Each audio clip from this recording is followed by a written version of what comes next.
C'est-à-dire que quand on se penche un peu sur la vie de Caleb, 7 fois, il y a cette expression-là qui revient. Il a pleinement suivi ma voie. Nombre 14, verset 24, Nombre 32, verset 11, verset 12, Deutéronome 1, verset 36, Josué 14, verset 8, Josué 14, verset 9, Josué 14, verset 14.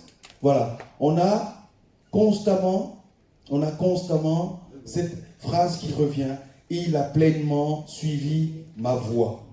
Et dans ces textes-là, il y a 7 fois le Saint-Esprit fait répéter pourquoi. Pourquoi? Pour mettre l'accent, et notre papy nous l'a rappelé, sur, pas l'énorme foi, mais sur la qualité de la foi de cet homme. Sur la qualité de la foi de cet homme. La quantité, c'est bien. Mais Jésus dit, si on a la foi, comme un grain de sénévé, mais de bonne qualité, les montagnes tombent dans la mer. Donc, parfois, ce n'est pas avoir une grande foi qui importe, mais la qualité de notre foi, si petite soit-elle, importe. Et Caleb, justement, il a fait montre d'une qualité de foi qui est impressionnante. Il a été obéissant, pas de façon calculée, il a été complètement, totalement obéissant à Dieu. Je ne sais pas si vous vous souvenez d'un roi d'Israël, au temps de Samuel, au temps du prophète Samuel. Vous, le territoire par interdit, il a voué une partie du territoire par interdit et il a pris tout ce qui était bon pour partir. Et on sait ce qui s'est passé. Voilà. L'obéissance, elle n'est pas partielle, elle n'est pas partiale, elle est totale. Elle est totale. Et l'obéissance de Caleb a été totale. C'est un homme dont l'énergie, la fraîcheur, l'ardeur ne se sont jamais démentis. Et dans ce chapitre 14, à l'âge de 85 ans, il pouvait venir voir Josué et lui dire qu'il avait la même force qu'avant. Et ce qu'il demande, ce n'est pas le territoire le plus facile. Hébron, ce n'est pas le territoire le plus facile. Mais c'est celui-là qu'il demande. Parce qu'il s'est dit, à 85 ans, avec la force que Dieu me donne, je suis capable d'aller là où il y a encore cette montagne, de continuer de guerroyer pour soumettre le territoire, parce qu'il faut que le nom de Dieu règne sur ce territoire. Il ne dit pas, donne-moi un endroit où tout est verdoyant, c'est plat, c'est beau, il y a des cours d'eau, il y a... Non. Moi, je veux ce territoire. Il y a une montagne, ça ressemble à des difficultés, mais je veux y aller, parce que l'Éternel est avec moi. L'Éternel est toujours avec moi. Caleb, il n'était pas comme Josué, c'est-à-dire Josué, à un moment, il a été un général, il était un général dans l'armée, il allait au combat. D'accord? Mais pendant ce combat-là, Caleb était présent. Même si certains passages ne le mentionnent pas, Caleb était présent. Il fait partie aussi de cette génération qui est sortie d'Égypte, qui a tournoyé dans le désert, et puis une première génération est morte, mais lui et Josué sont restés. Et ils sont restés pourquoi? Et Papy Georges nous l'a rappelé. 12 espions qui vont pour voir, pour regarder ce qui se passe dans le territoire à conquérir. Et souvent, pour rigoler avec des collègues, je leur dis, en théocratie, la loi du nombre ne compte pas. En démocratie, la loi du nombre compte, mais en théocratie, la loi du nombre ne compte pas. C'est la loi de Dieu qui compte. Parce que 12 qui reviennent, sur les 12, 10 disent, non, ça ne va pas le faire. Ah non, Seigneur, ça ne va pas le faire. On a vu des gens, mais c'est comme des géants. Oh, nous-mêmes, quand on s'est vus à côté d'eux, on était comme des bestioles. Et puis, 2, notamment Caleb et Josué, qui écoutent le discours de ces 10-là, et qui, à un moment, comme on dirait communément, ils pètent un câble, quoi. Allons, l'Éternel a dit qu'on va conquérir le territoire, on y va. Wow. Mais toutes ces choses-là, tout cet engagement, toutes ces paroles, l'Éternel voit tout, l'Éternel entend tout. Et quand on se lève au nom de l'Éternel des armées, parce que lui nous a dit qu'il marcherait avec nous, l'Éternel est toujours là. Il est toujours là. Et Caleb était là aussi, même si ce n'est pas mentionné dans la Bible, quand les murailles de Jéricho sont tombées. Il était là aussi. Et cet homme a suivi pleinement la voie de Dieu. Il a obéi pleinement à la voie de Dieu. Et en retour, Caleb, c'était ce modèle de vie abondante, ce modèle d'élan dans le combat, de disponibilité pour le service. On n'est pas toujours disponible pour le service. Et je m'inclus là-dedans. On n'est pas toujours disponible pour le service. Mais lui, il était totalement dédié à la cause de Dieu. Totalement. Et Caleb, je vais essayer de le définir en 3 phrases. C'est-à-dire, première phrase, avancer quand les autres reculent. À Kadesh Barnéa, là où tout le peuple est sur le point d'entrer dans le pays promis, Moïse envoie donc ses 2 espions. Et on en a parlé, le rapport est négatif. Mais lui, il dit, on y va. Les gars, on y va. L'Éternel est avec nous, on y va. Parfois, nous prions dans l'église, nous adorons. Si Dieu est pour moi, qui sera contre moi? Mais il suffit qu'on voit un cafard là, on a envie de sortir par l'issue de secours. C'est vrai ou c'est faux? Si Dieu est avec moi, nul ne peut tenir devant moi. Et puis on entend une détonation. Oh là là. Là on oublie. On oublie qu'on a prononcé il n'y a pas 10 minutes que Dieu était avec nous et que personne ne pouvait être contre nous. Vous savez, parfois, moi je me dis, Dieu il doit se moquer de nous un peu quand même. C'est-à-dire qu'il est là, il nous regarde comme ça, il dit, oh là là, regardez-moi ça, quel menteur. Toi là, attends, on va secouer un peu. Et puis quand on secoue, non, c'est fermé, on va peut-être sortir par là. Oh, c'est pas grave, c'est à l'étage. Non, c'est pas grave. Si je me casse une jambe, c'est pas grave. Et pourtant, c'est juste un cafard. Pourtant, c'est juste un cafard. Et Caleb, lui, c'était ça. Avancer. Avancer quand les autres reculent. Et nous chantons parfois à l'église, je ne veux plus reculer, je veux avancer. Mais quand on voit un anakim devant nous, on ne fait que reculer. Caleb, lui, il avance. Parce que la foi de Caleb est telle que si on perd, c'est le nom de Dieu qui est en jeu. C'est pas mon nom Caleb qui est en jeu. C'est la réputation du Dieu que je sers qui est en jeu. Et Dieu dit, à cause de mon nom. Il y a plein de versets où Dieu dit, à cause de mon nom. Parce que Dieu a une très haute opinion de son propre nom, ce qui n'est pas toujours notre cas. Mais lui, Dieu, il a une très haute opinion de son nom. Et à cause de son nom, quand on se lève en son nom, parce que lui nous l'a demandé, il n'y a pas de défaite au bout. Il y a toujours la victoire. La vie de foi comprend des décisions hardies, des décisions dures dans des moments stratégiques. Mais il faut passer le pas. Et Caleb, c'était quelqu'un qui aimait passer le pas. Deuxième phrase, c'est quelqu'un qui persévère quand les autres tombent. Et c'est écrit dans la Bible, dans Nombre 14 au verset 29, « Tous ceux qui sont sortis d'Égypte ne rentreront point en Canaan, excepté Caleb et Josué. » Sur la base de leur foi. Ils n'avaient pas plus de mérite que d'autres. Mais ils avaient une qualité de foi qui fait la différence. On peut être dans l'église, demander les mêmes choses à Dieu, il exaucera un, il laissera l'autre. Tout est dans la qualité de la foi que nous avons en lui, dans la qualité de la confiance que nous avons en lui. Et j'imagine, pendant qu'Israël errait dans le désert, à cause de toute son incrédulité, lui, Caleb, il devait être en train de dire, oh là là, eux, ils sont en train de nous retarder là. On est sortis pour rentrer là, mais à cause de leur incrédulité, on est en train de perdre du temps.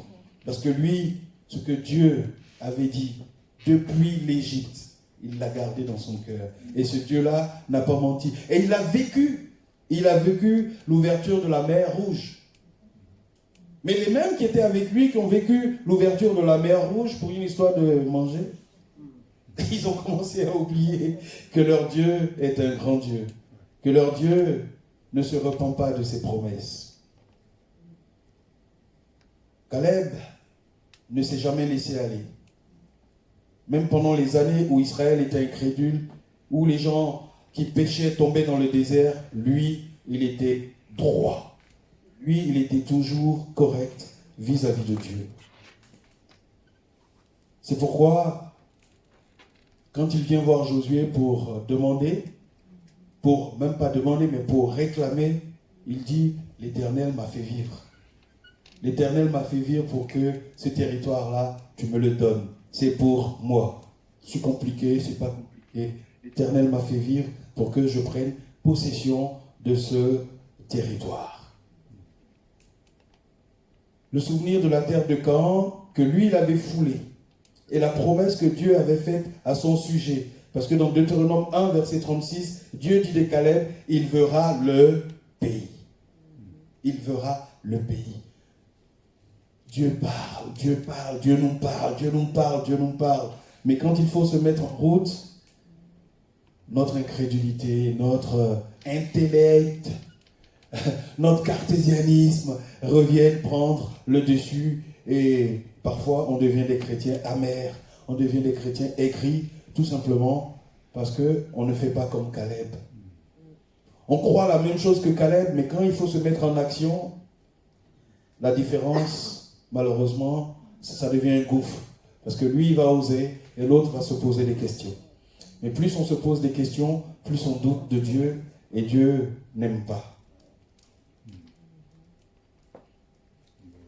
La troisième phrase que je peux utiliser pour définir Caleb, c'est « il achève quand les autres fléchissent ». C'est-à-dire qu'il va au bout des choses, et on en avait parlé un peu tout à l'heure. Caleb aime aller au bout des choses. Et quand on regarde dans le chapitre 14, mais toute l'histoire de la conquête, parce qu'il y a d'autres textes, il est le seul à être venu voir Josué pour lui dire « je veux ma terre ». Il est le seul. Certains avaient déjà choisi d'un côté du Jourdain, de l'autre côté du Jourdain, ça a été un tirage au sort, mais lui, il est le seul à être venu dire à Josué « ça, c'est pour moi ». Et Josué n'a pas discuté parce que les deux sont quasiment au même niveau de foi, au même niveau d'engagement avec le Seigneur. Et ça, c'est quelque chose d'extraordinaire. C'est quelque chose d'extraordinaire. Parce que nous commençons, malheureusement, nous n'achevons pas. Et dans la Bible, il y a ce triste refrain qui revient parfois. Ils ne chassèrent point les Cananéens. Ils ne chassèrent point les Cananéens. Parce qu'on fait les choses à moitié et l'autre moitié, justement, se retourne contre nous. Alors que lui, il dit, donne-moi cette montagne. Il est toujours animé. Et ça, c'est intéressant. Dans le livre des Nombres, pour parler de Caleb et Josué, on dit, ils étaient animés d'un autre esprit. Ils étaient animés d'un autre esprit. C'est-à-dire l'Esprit de Dieu, le Saint-Esprit. Mais là, dans Josué 14, il est toujours animé de ce même esprit. Toujours animé de ce même esprit. C'est pourquoi il demande une montagne. Il demande ce lieu. Il ne veut pas, lui, basculer dans la facilité. Il veut Hébron. Même si Hébron est difficile à conquérir, il veut Hébron. Parce que Hébron, on va voir que Hébron, aujourd'hui, c'est devenu un endroit stratégique. Stratégique en Israël. Il veut Hébron. Et il obtient Hébron. Il a encore la force, il a encore la foi pour y aller parce qu'il s'appuie sur l'Éternel. Il ne s'appuie pas sur ses propres forces à lui, mais il s'appuie sur l'Éternel. L'Éternel des armées, celui qui n'a perdu aucun combat. Il s'appuie sur l'Éternel. Et pour finir, 2-3 mots sur Hébron. Hébron, comme disent les Juifs, ou Al-Khalil, comme disent les Arabes, parce qu'aujourd'hui, c'est un territoire qui est partagé. C'est un territoire qui se trouve dans la Cisjordanie actuelle, et un territoire où avec les conquêtes musulmanes, à partir de l'an 638, le prophète Mahomet a chassé les Juifs de ce territoire-là. Aujourd'hui, il y a 200 000 musulmans pour à peine 1000 Juifs en Cisjordanie. Et pour ça, l'ONU veut que ces territoires-là soient complètement donnés aux musulmans. C'est pourquoi vous lisez parfois dans les journaux, vous voyez à la télé, les colons juifs, les colons israéliens. Non, c'est leur terre. C'est leur terre. Même s'ils sont en minorité, c'est leur terre. Parce que Dieu leur a donné cette terre-là. Et Hébron, c'est donc une ville stratégique qui est dans la Cisjordanie actuelle. Une ville qui était cananéenne et qui a été conquise par la tribu de Juda. Cette ville qui est devenue le lieu de couronnement est la capitale du royaume d'Israël au temps de David. Avant que David aille conquérir Jérusalem, la capitale, c'était Hébron. Et après, il est allé conquérir Jérusalem. Donc c'est une ville importante, une ville stratégique. Et aujourd'hui encore, on se rend compte que Caleb n'a pas voulu baigner dans la facilité. Il voulait Hébron parce qu'il savait que Hébron, ça allait être difficile, ça allait être un combat, mais que jamais l'Éternel ne le quitterait, que jamais l'Éternel ne serait contre eux. Aujourd'hui, la communauté internationale essaie par tous les moyens, comme ils essaient avec Jérusalem d'ailleurs. Voilà, il faut laisser les Arabes, il faut laisser les musulmans, c'est leur territoire à eux, ce n'est pas vrai. Jérusalem, aujourd'hui, on veut un partage de Jérusalem, capitale d'Israël et capitale de la Cisjordanie. Mais non, historiquement, ce n'est pas comme ça que les choses se passent et les gens le savent. Et les gens le savent. C'est pourquoi, moi parfois je regarde la position géographique d'Israël, je prends une carte, je regarde la position géographique d'Israël, je dis Dieu est bon, Dieu est puissant, il est tout puissant. Quand vous regardez ce petit pays-là, vous regardez tous ses voisins, waouh! Que des Arabes, que des musulmans. Il y en a même qui ont juré de faire disparaître Israël de la carte. L'ancien président iranien, Ahmadinejad, il avait décidé ça. Aujourd'hui, il n'est plus au pouvoir. Mais Israël demeure. Amen. Toutes les armées autour peuvent se liguer contre Israël, mais Israël demeure. Et personne ne peut rayer Israël de la carte. Personne. Parce que Dieu est avec Israël. Il est le Dieu d'Israël. Et donc pour finir, je reviens à ce que disait notre frère David. Effectivement, le livre des Éphésiens est une forme de réponse avec Josué. Le passage du Jourdain ne donne pas seulement une image de la mort et de la résurrection de Christ, mais c'est la mort et la résurrection avec aussi Christ. Il y a la résurrection de Christ, mais il y a notre résurrection avec lui. Amen. Donc ça c'est important. Jésus est ressuscité, mais nous aussi nous sommes morts au péché et nous ressuscitons en nouveauté de vie avec lui. Et le partage, la conquête de Canaan, c'est ce que l'apôtre Paul appelle toutes les bénédictions en Christ. Toutes les bénédictions spirituelles en Christ. Mais ces bénédictions-là, parfois, elles ne tombent pas. Il faut aller les chercher. Il faut aller les arracher. Sinon, ce serait trop facile. Je cherche du travail, je ne veux même pas faire un CV, je ne veux pas faire une lettre de motivation, je suis chez moi, le travail va venir me trouver. Non, je vais chercher le travail. Les bénédictions, on va les arracher, on va les chercher parce que Dieu nous accompagne et Dieu n'est pas un Dieu qui veut que nous soyons inactifs, qui veut que nous soyons paresseux. Il veut que nous soyons actifs. Et le pays de Canaan, donc, représente spirituellement une figure des bénédictions spirituelles dans les lieux célestes. Par conséquent, les guerres d'Israël contre les Cananéens, qui sont des païens, représentent en image le combat du chrétien contre les puissances spirituelles dans les lieux célestes, dont nous parle Éphésiens 6 à partir du verset 12. Vous n'avez pas à lutter contre la chair. Voilà, c'est cette réponse-là. Et aujourd'hui, nous n'avons toujours pas à lutter contre la chair et le sang.